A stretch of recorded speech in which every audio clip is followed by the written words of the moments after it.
Hello friends, this is my second video regarding literary terms and concepts.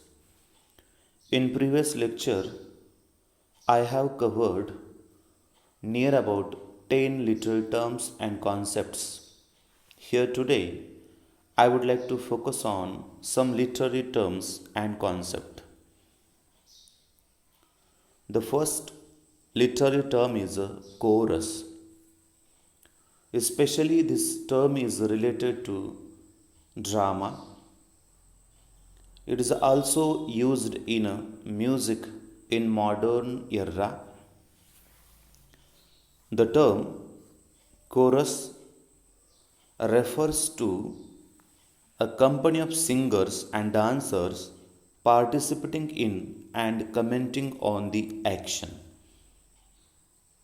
Among the Greeks, the chorus was a group wearing a mask who sang or chanted verse while performing dance like action. In short, chorus is a group of singers and dancers. Some people dance and some people sing.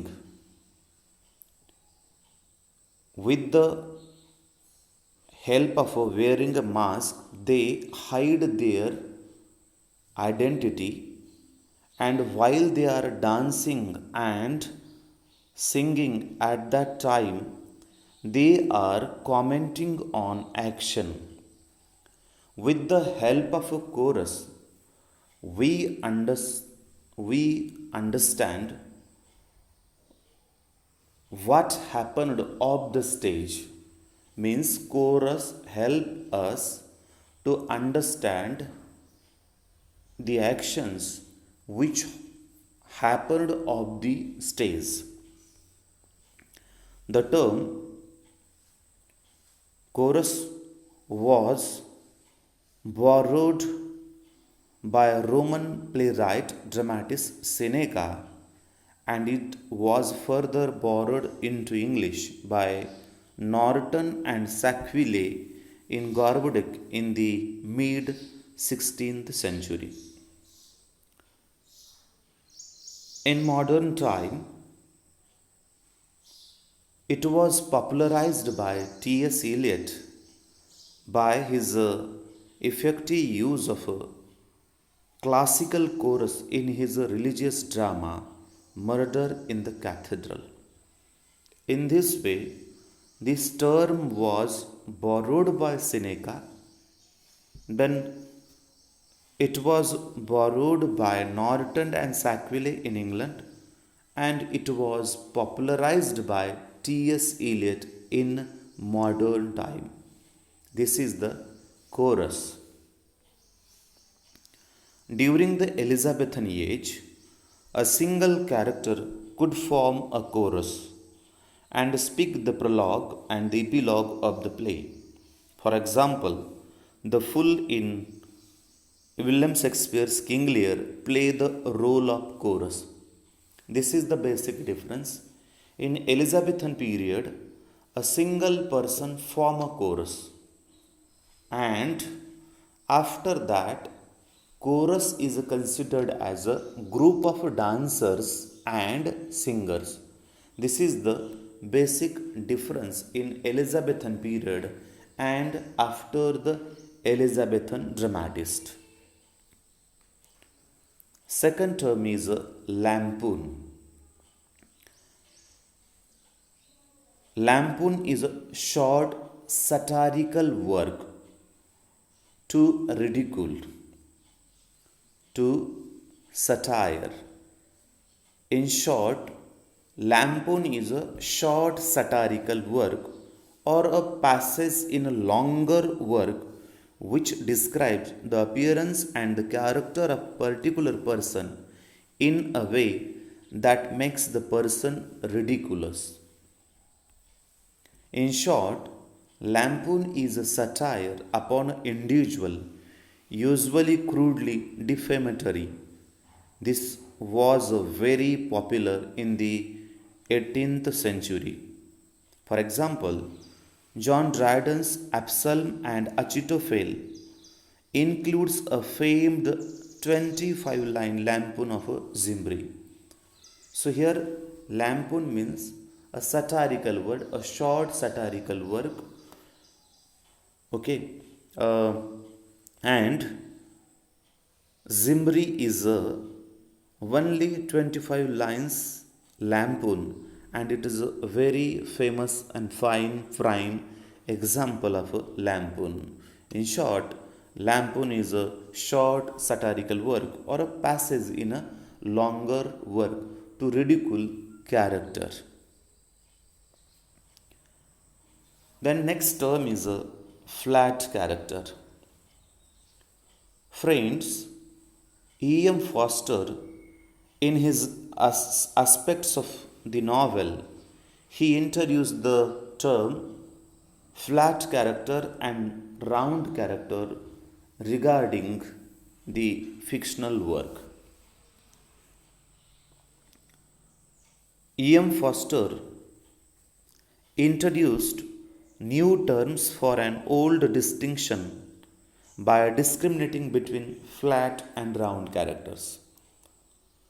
A flat character is built around a single idea or quality and is presented without much individualizing detail, and therefore can be fairly adequately described in a single phrase or sentence.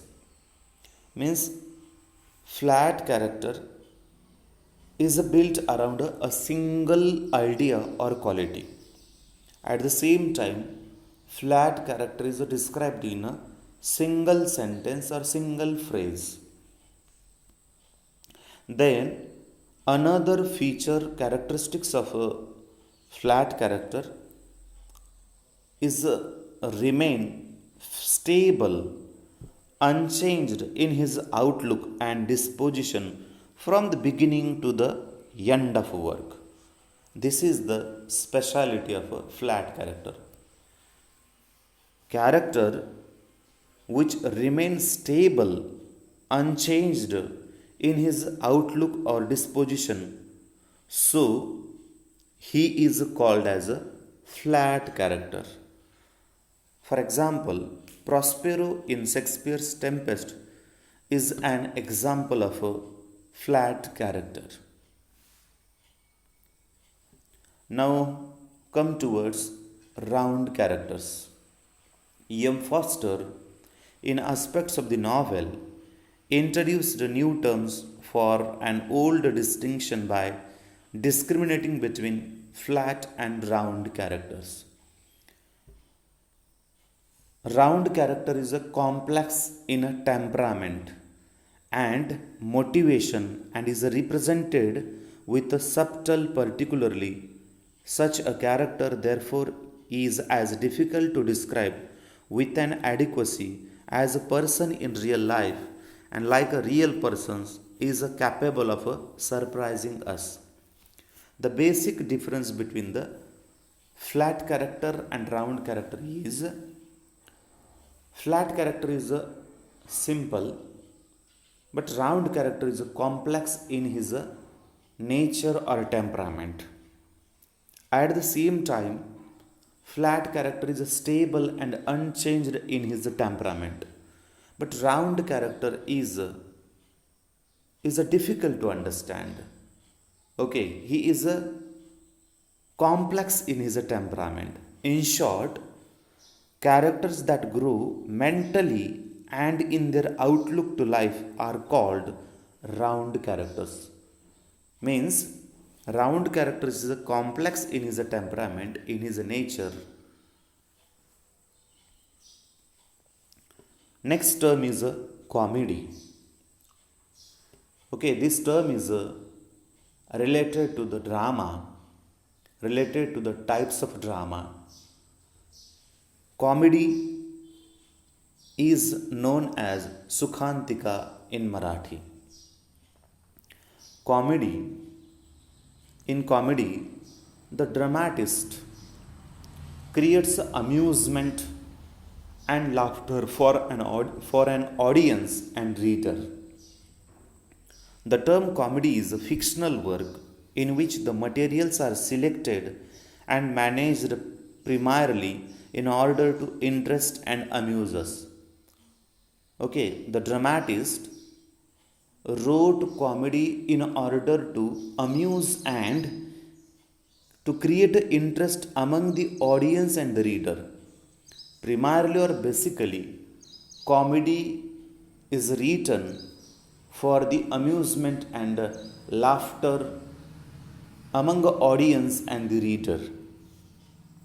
The characters and their discomforts engage our pleasurable attention rather than our profound concern. We are made to feel confident that no greater disaster will occur, and usually the actions turns out happily for the chief characters. Basically, comedy always ends with the happy happenings with the main characters. At the same time, comedy generally ends with the ringing bell of marriages. This is the happy ending of a comedy. The term comedy is usually applied only to plays for the stage or to the motion pictures. It should be noted, however, that the comic form so defined also occurs in prose fiction and narrative poetry. The term comedy, it is not only related to the drama. The comic scenes, comic events is also occurs in a prose fiction and narrative poetry. Means comedy means amusement, entertainment, okay, and here amusement and entertainment and creates a laughter among the audience and reader with the help of happy events. George Meredith, in his classical essay The Idea of a Comedy, made a distinction between high comedy and low comedy. George Meredith, he points out two types of comedy. First one is a high comedy and second one is a low comedy. High comedy evokes intellectual laughter. Through high comedy evokes intellectual comedy, thoughtful laughter from the spectators, from the audience, whereas the low comedy has a little and no intellectual appeal but undertakes to arouse laughter by jokes and by clownish activity. This is the basic difference. In high comedy, we will get a intellectual laughter, and in low comedy, we get only laughter by the jokes and clownish activity. This is the basic difference between the high comedy and low comedy. The next term is farce. This term is related to comedy. Farce is a type of a comedy. Farce is a type of a comedy designed to provoke the audience to simple, hearty laughter, belly laughs. In the parlance of the theatre, to do so, it is commonly employs highly exaggerated or caricature types of characters, put them into improbable and ludicrous situation, and make free use of sexual mix-ups, broad verbal humor, and physical bustle and horseplay. In short, farce is also type of a comedy which arose simple and hearty laughter among the audience, among the spectators. This is also type of a comedy. Some of the best farces were written in the late 19th century by Feydeau, Lipsey, Pinero, and Gilbert. The knockabout scenes in the Shakespeare's The Taming of the Shrew and The Merry Wives of Windsor are best examples of farce. Then next term is related to the drama, that is a tragedy. Tragedy is commonly known as shokantika in Marathi. Tragedy is literary, especially dramatic representation of a serious action which eventuate in a disastrous conclusion for the protagonist, for the main character or chief character. There is a basic difference between the comedy and tragedy. Comedy always ends with the happy ends, and tragedy ends with the disastrous to the protagonist or to the main character. As I have already said, comedy generally ends with the ringing bell of a marriages, and tragedy ends with the death of some characters, especially the protagonist or chief character. At the same time, in comedy, we have a playful events, and in tragedy, we have a serious actions and disastrous event to the protagonist. Aristotle, in his Poetics, defined tragedy very well. In his definition, we will see the characteristics of a tragedy. He defines tragedy as the imitation of an action that is serious and also as having a magnitude complete in itself. In his definition, we get the first feature, first characteristics. In tragedy, action should be serious with the complete or certain magnitude. Okay, this is the first feature of a tragedy. In medium of a poetic language, here is another characteristics of a tragedy. Tragedy should written in a poetic form. It should not written in a prose form. This is the second characteristics of a tragedy. In the manner of a dramatic rather than of a narrative presentation. Here, Aristotle focuses on dramatic representation. He never accepts the only narration involving incidents arousing pity and fear, wherewith to accomplish the catharsis of such emotion. In the last part of the definition, Aristotle focuses on catharsis. Okay, purgation and purification of pity and fear. Here, Aristotle expects the purgation and purification of pity and fear of the audience or spectator from the disastrous incidents. This is the well definition by Aristotle of a tragedy. The next term is catharsis, and the term catharsis is related to tragedy. This term is used by Aristotle in his definition of a tragedy. The term catharsis employed by Aristotle in his work Poetics to signify purgation and purification or both is much disputed. Okay, the term catharsis is used as a virechan in Marathi. Okay, but here the term used by Aristotle in concern of purification and purgation of pity and fear. Aristotle in first place sets out to account for the undeniable though remarkable fact that many tragic representations of suffering and defeat leave an audience feeling not depressed but relieved or exalted.